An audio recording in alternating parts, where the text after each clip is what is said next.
Bonjour les amis, bonne année. Alors, on commence l'année avec encore un message. Donc, du 21 mai 1999. Et c'est Marie, donc notre maman du ciel, qui nous parle. Le Seigneur appelle une multitude d'âmes à rendre témoignage à sa vérité, mais bien peu répondent à son appel. Aujourd'hui, les temps sont accomplis. Alors écoute Jésus et écoute-moi. Les temps sont accomplis. Nous venons encore vous prévenir, mais bientôt vous ne verrez plus en aucune partie de votre terre jusqu'à ce que les temps, qui sont ceux de la fin, s'évanouissent complètement. Le moment est venu où l'infinie bonté de Dieu, qui est sa sainte miséricorde, va devenir sa sainte justice, et sa paix régnera par son choix divin. Car ces temps ne sont pas les temps de paix. L'homme repousse Dieu et les races se dispersent au vent de la folie des hommes. Alors, notre Père nous demande de choisir entre Dieu et les hommes rattachés au pouvoir et à l'orgueil de ce monde sans Dieu. Je vous ai dit que je monterai bientôt vers le Père parce que tout doit s'accomplir comme Dieu l'a prévu, à cause de la grande désobéissance qui est allée s'aggravant partout, semant le désordre et la guerre. Aujourd'hui, toutes vos prières et vos supplications présentes, venant de votre terre, ne peuvent plus arrêter cette machine de destruction mise en place par Satan lui-même. Vous avez laissé passer le temps de la grâce, la réconciliation avec Dieu, vous ne m'avez pas écouté. Priez pour toutes les âmes. Il est trop tard pour arrêter ceux qui roulent sur la pente du grand malheur. Ici va s'arrêter tout ce qui fut mauvais pour l'homme, puisque défavorable à Dieu dans ses œuvres divines.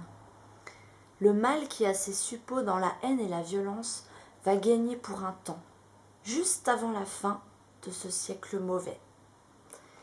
Les puissances du mal vont se mettre à l'œuvre pour détruire encore et encore tout ce qui est matériel. Elles vont se heurter à toute l'humanité, mais elles ne toucheront pas une seule âme de Dieu sans la permission de Dieu. Lorsque viendra le moment de ce jugement, chacune des âmes de Dieu devra répondre de son appartenance ou à Dieu ou au mal à jamais. Et alors se sépareront de Dieu ceux qui, par un choix irréversible, se tourneront vers le prince maudit. Malheur à la terre en ces jours où l'obscurité sera comme les égouts en fureur, drainant l'eau pourrie. La puanteur sera telle que personne ne pourra vivre dans cette odeur. Mais les hommes qui auront choisi de vivre avec Dieu, le Seigneur les emmènera loin de ces bourbiers du mal, en un lieu où ils poseront leurs pieds, tout leur être deviendra pur. Dieu purifie en même temps la terre et les enfants de la terre. Je te le redis, écoute ce que mon fils te dit. Donc là, à présent, c'est Jésus qui parle. Le choix de chacun sera définitif, et vous aurez déjà été avertis par l'Esprit de Dieu sur votre terre. Ne recherchez aucune gloire, aucun gain, aucun profit.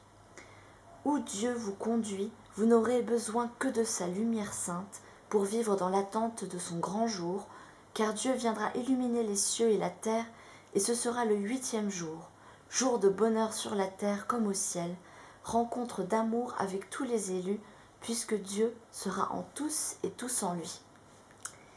Après ces jours de ténèbres puantes, les bons iront vers Dieu, guidés par l'Esprit de Dieu qui les habite déjà, et mis dans sa lumière qui donne repos et joie aux âmes qui ont reçu l'Esprit Saint.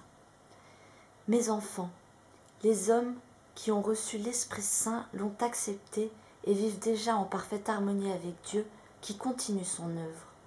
L'Esprit purificateur va passer bientôt partout pour faire renaître à la vie en Dieu les âmes qui ont choisi Dieu. Dans l'attente du jour de Dieu qui régnera sur la terre comme au ciel, doit s'accomplir votre repentir, sincère, qui fera de vous des enfants de lumière, nés de la lumière, ou des enfants sans vie, les naufragés du mal. Je suis la lumière du monde, je suis né de la lumière. Mon esprit est lumière et je vous conduis dans la lumière qui ne finit pas. Jésus et Marie vous parlent dans la lumière de Dieu. Amen. Voilà donc mes frères et sœurs, en ce début d'année, demandez bien à Dieu ce que vous avez à accomplir cette année, ce que Dieu attend de vous cette année. Demandez-lui bien ça. Confiez votre année au Seigneur. Mettez vraiment Dieu à la première place de vos vies. Prions vraiment. Petite pensée aussi pour nos frères persécutés en Orient. Et voilà, faire pénitence, comme le dit Jésus, il est très important de prendre des décisions, de prendre cette décision, car on ne peut pas servir 2 maîtres à la fois. C'est vraiment se décider pour Dieu, parce que bien trop souvent, on se dit chrétien, mais parfois on se donne du lest sur certains aspects, et ce qui fait qu'on trahit Jésus. Les 10 commandements, c'est les 10 commandements, c'est pas j'en respecte 9 et il y en a un que je ne respecte pas. Voilà. Donc, repentons-nous sincèrement pour vraiment être des enfants de lumière en cette année. Voilà. Vraiment, je prie, je déclare que Dieu vous bénisse, que Dieu vous guide en cette année, que l'Esprit Saint vous couvre, vous protège, vous sanctifie. Voilà, que Dieu vous bénisse vraiment. Je prie pour chacun de vous vraiment fort. Voilà. Que Dieu vous garde mes frères et sœurs. À bientôt et très bonne année.